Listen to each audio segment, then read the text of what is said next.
बिस्मिल्लाहिर्रहमानिर्रहीम, अस्सलाम वालेकुम। इस वीडियो में मैं आपको बताऊंगा कि अपोजिशन और ख़ास तौर पे मुस्लिम लीग नून की 7 से 8 बड़ी परेशानियां क्या हैं और क्यों ये लगता है कि प्राइम मिनिस्टर पाकिस्तान इमरान खान साहब ने अपोजिशन की हसरतों का चमन उजाड़ दिया है। वो जो इमरान खान को घर भेजने के ख्वाब थे, वो जो ख्वाहिशात थी, वो डरावना ख्वाब साबित हुई हैं और ख़ुद मुस्लिम लीग नून के लोग of camera, of the record नहीं कह सकते लेकिन ऑफ कैमरा वो क्या कह रहे हैं। और ये मैं नहीं कह रहा बल्कि शहजाद इकबाल साहब जो जियो पे प्रोग्राम करते हैं नया पाकिस्तान जुमा हफ्ते एतवार, उन्होंने अपने प्रोग्राम में ऑन एयर क्या बताया कि मुस्लिम लीग नून वाले पाकिस्तान के माशी हालात के बारे में और इमरान खान की कारकर्दगी के बारे में क्या कह रहे हैं, उन्हीं की ज़बानी में आपको सुनाऊंगा और ये भी बताऊंगा कि उस वक्त वो क्या समझ रहे थे और उनको कौन सी उम्मीद थी और वो उम्मीद भी उनकी जाती रही।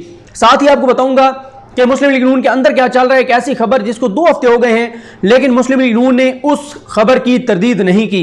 पहले मैं आपको बताता हूं कि ये जी शहजाद इकबाल साहब का प्रोग्राम है और ये प्रोग्राम है 30 मई का। ये बजट से पहले का प्रोग्राम है।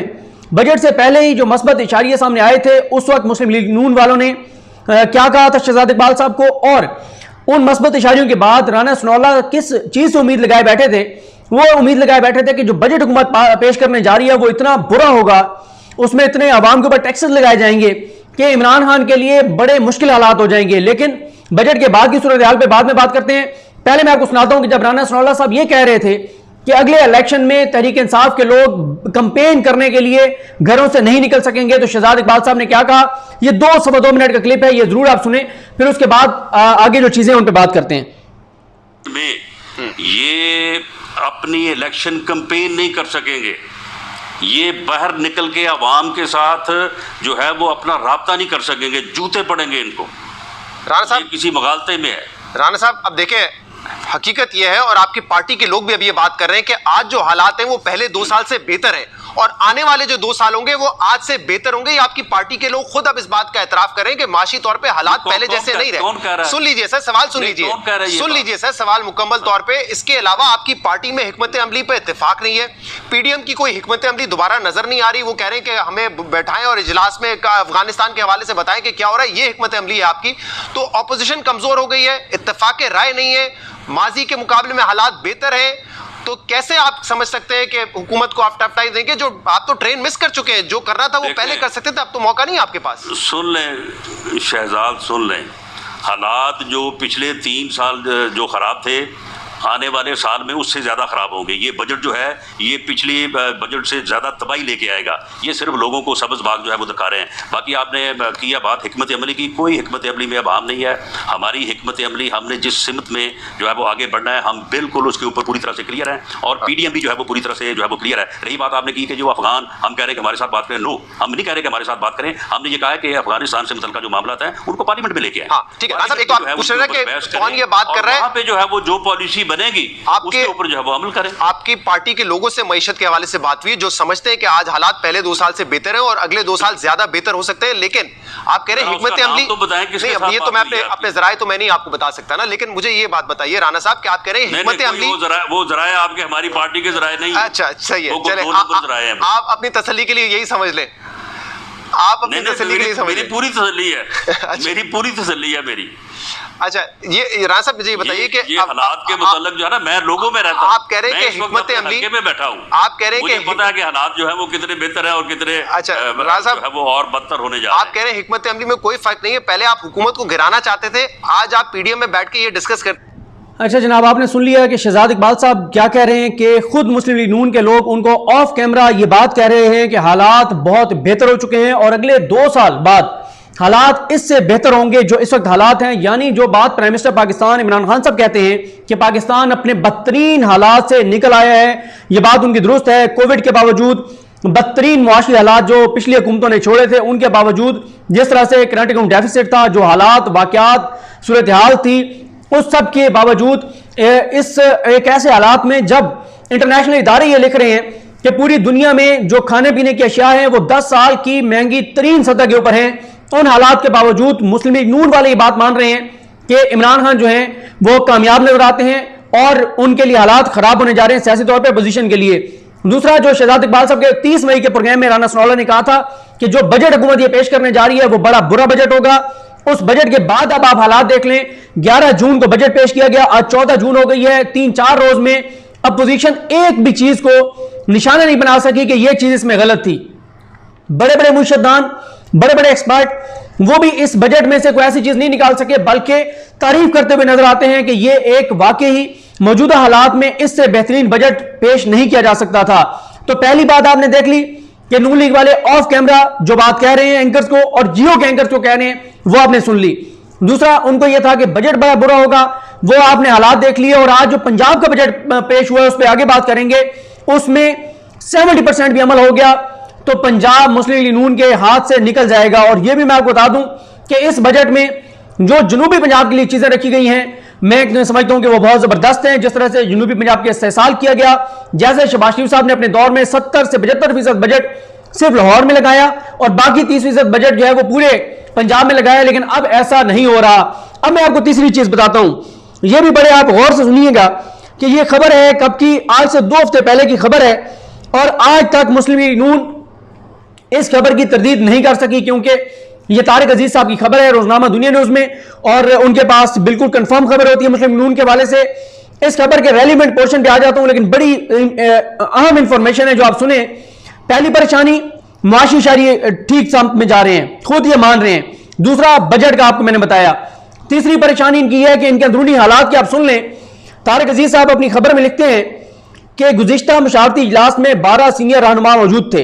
इनमें से सिर्फ सेनेटर परवेज रशीद ने मफाहमती फार्मूले की मुखालफत करते हुए कहा कि हमें मुज़ाहमत का रास्ता जारी रखना चाहिए, चाहे इक़्तिदार के लिए 10-15 साल इंतजार क्यों ना करना पड़े।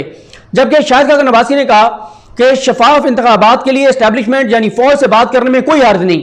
उन्होंने कहा कि डील या मुफाहमत की बजाय सिर्फ गैर जानिबदाराना इंतखाबात के लिए मुज़ाकरात किए जाएं।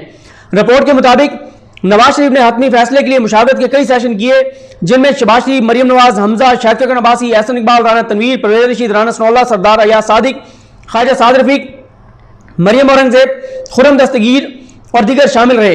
इस सिलसिले में 2 दिन कबल आला सतही मुशावरती इजलास जूम पर मुनक्किद हुआ, जिसमें लंदन से नवाज शरीफ इसाक डार शरीक थे। इजलास के 1 पॉइंट एजेंडा यह था कि मुफाहमत का रास्ता या मुज़ाहमत का रास्ता इख्तियार करना चाहिए।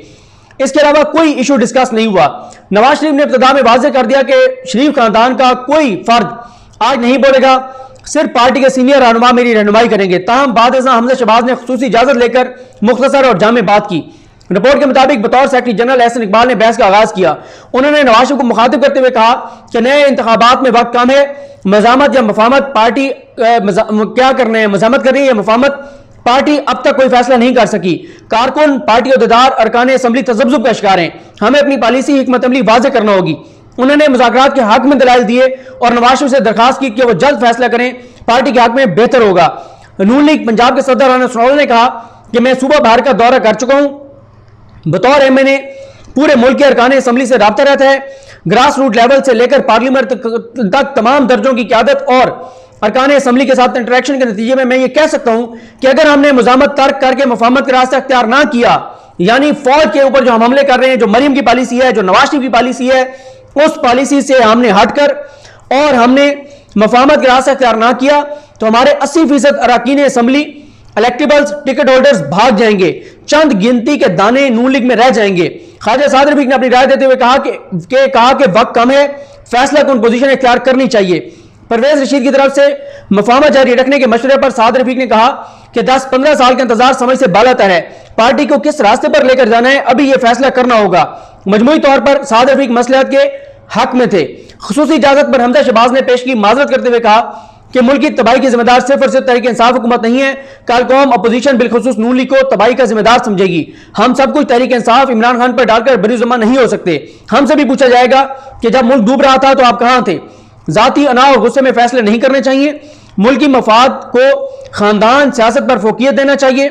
हमारा भी अवाम एहतसाब करेंगे कि अपोजिशन जाती शऊर अपना जाती स्कोर सेटल करने और इमरान खान को खराब होने का तमाशा देखती रही, अगर बढ़कर मुल्क के लिए कुछ ना किया हमने। रिपोर्ट के मुताबिक सीनियर क़यादत की अक्सरियत ने वाज़ेह किया कि ना सिर्फ मुफाहमत का रास्ता इख्तियार करना चाहिए, बल्कि अक्सरियत का फ़ायदा उठाते हुए पहले पंजाब और बाद मरकज़ में तहरीक अदम एतमाद लानी चाहिए, ताकि बुरानों से मुल्क को निकाला जा सके। नवाज शरीफ, मरियम नवाज, शहबाज शरीफ ने इजलास के दौरान अपनी कोई राय नहीं दी। नवाज शरीफ ने शुरा से कहा कि आप खुलकर बात करें, जहां तक शरीफ खानदान के किसी फर्द का ताल्लुक है वो वही करेंगे जो मैं कहूँगा। तो ये जनाब 2 हफ्ते पहले के इजलास की कहानी तारिक अजीज साहब ने लिखी, और आप अंदाजा लगाएं खुद ये ऑफ कैमरा क्या कहते हैं, पार्टी के इजलास में क्या कहते हैं कि पार्टी टूट फूट का शिकार हो जाएगी, लोग भाग जाएंगे, हमें फौज से नहीं लड़ना चाहिए, हमें मुफाहमत की तरफ जाना चाहिए, हमें मज़ामत की तरफ नहीं जाना चाहिए, और टीवी पे जो कहते हैं वो आप सुन रहे हैं। तो ये हो गई 3 चीजें जो मैंने आपके सामने रखी। चौथा मामला यह है कि इन लोगों ने पिछले दिनों में हामिद मीर को अपना सब कुछ बना लिया था। जब हामिद मीर ने फौज के ऊपर चढ़ाई की, फौज को गालियां दी, भारत की फौज को ताकतवर और पाकिस्तान की फौज को बुज़दिल कहा, उसके बाद ये पूरी जो मरियम नवाज कैंप है ये हामिद मीर के साथ खड़ा हो गया, कई एंकर्स और सारे। जब हामिद मीर ने माफी मांगी और उसमें इनको एक और चीज ये सामने आई जो मैं अपनी वीडियो में बता चुका हूं कि इंटरनेशनली कोई दबाव पाकिस्तान के इदारों पर उस तरह से नहीं आया, कोई दुनिया भर में कोई बड़ा कोई पाकिस्तान के खिलाफ महाज गर्म नहीं हुआ हामिद मीर के मामले में। 5वां जो इशू है नून लीग की जो बैरूनी जो सपोर्ट थी, जिसमें एक खासतौर पर बड़ा इस्लामी मुल्क शामिल है, वो सपोर्ट भी खत्म हो गई है, क्योंकि उस इस्लामी मुल्क की अपनी जान पे बनी हुई है। जब से जो बाइडन आया है तो वो सपोर्ट भी इनकी खत्म हो गई है। फिर इनका एक और मामला है पीडीएम के खिलाफात, पीपल्स पार्टी कुछ सोच रही है, मुस्लिम लीग नून कुछ सोच रही है, तो ये भी एक इनके लिए जो मामला है वो बहुत गड़बड़ है। पीडीएम के खिलाफात, मुस्लिम लीग नून के अंदर के खिलाफात। अब आप देखें पार्टी भी तकसीम है कि इस्तीफे देने हैं नहीं देने, लॉन्ग मार्च करना है नहीं करना, पीपल्स पार्टी कुछ कहती है, ये सारे कुछ कहते हैं। फिर जो केसेस हैं वो भी इस वक्त खतरनाक स्टेज पर हैं, चाहे वो शहबाज शरीफ के केसेस हों, चाहे वो नवाज शरीफ के केसेस हों। तो ये कुछ चीजें थी जो मैंने आपके सामने रखी। ये 7 से 8 परेशानियां हैं मुस्लिम लीग नून की, अपोजिशन की, और लगता यह है कि कप्तान ने बेहतरीन हिकमत अमली के साथ इनकी हसरतों का चमन उजाड़ दिया है, और अब इनको समझ नहीं आ रही कि करें तो करें कहां, करें तो करें क्या, जाएं तो जाएं कहां, और क्या करें। ना इनसे असेंबली में बैठा जा रहा है, ना असेंबली से निकला जा रहा है, ना ये इस्तीफे देना चाहते हैं, ना ये पार्लियामेंट को चलाना चाहते हैं, ना हुकूमत को बेहतर मशवरा देना चाहते हैं, ना ढंग से अपोजिशन कर पा रहे हैं, और बड़ी एक अजीब सी सूरत हाल है। और इस सारी सूरत हाल का भरपूर फायदा इमरान खान उठा रहे हैं। कैसे उठा रहे हैं, क्या वो चीजें कर रहे हैं, इससे अगली किसी वीडियो में बात करेंगे। मुझे अपनी दुआ में याद रखें। अल करीम हम सबका हामी नासरो। अल्लाह हाफिज।